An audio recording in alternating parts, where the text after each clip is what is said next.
DraftKings has switched from Madden 22 to Madden 23 for their DFS contests. Here are the 3 major updates that will help you be competitive in Madden DFS. The number one thing is that we're still on PS4. Now, if you're an avid Madden fan, you know that the PS5 is out, and that game is drastically different than the one played on PS4 for Madden 22.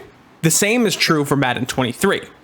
We're still playing PS4 for our DFS contests, so you can expect to see similar animations, similar player movement, and occasional dumbfounding clock management in fourth quarters.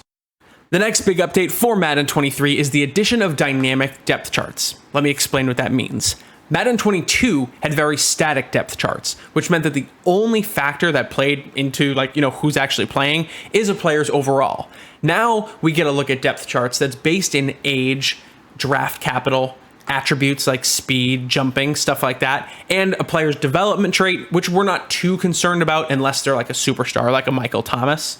But we take a look at the depth chart here, and we see that Elijah Moore and Garrett Wilson, both 2 really young receivers, are in the top of the depth chart, despite, Garrett Wilson being a rookie and not having a crazy high overall. If we take a look at last year, Elijah Moore is the perfect example of this, where he was behind Jamison Crowder, Corey Davis, and Keelan Cole on the depth chart, all of whom just simply aren't as important to the Jets as Elijah Moore was.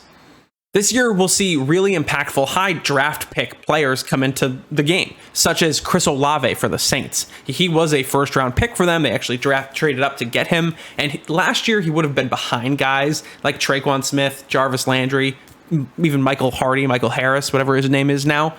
Now he's going to play, and we're going to have so much more fun knowing that he's in the game, and we get to play with a rookie. And probably the biggest update from a gameplay perspective is that abilities for wide receivers now rule supreme. Superstar wide receivers can reach a whole new level in Madden 23. Minor changes to the way the abilities play in the game allow the most elite wide receivers to dominate in these games. 2 specific abilities that I want to talk about are Deep Out Elite and Short In Elite. Deep Out Elite is kind of the Randy Moss ability, just the ability to go up and get it against single coverage. And guys like DK Metcalf have this. It's going to absolutely boost their ceiling when it comes to these contests where, all Drew Lock or Geno Smith has to do is toss it up. And in late game situations, Hail Marys, DK Metcalf's probably coming down with the ball if he's in single coverage.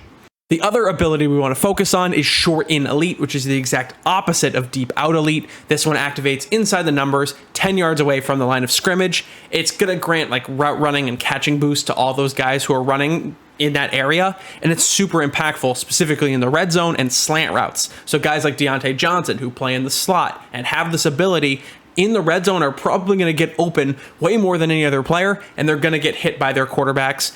Deontay Johnson is a guy who I think should just thrive in Madden 23. I'll be dropping much more content about Madden DFS on DK Nation and on this YouTube page, so make sure you drop a like, comment, subscribe, do all of those things, and stay tuned for the next Madden 23 video.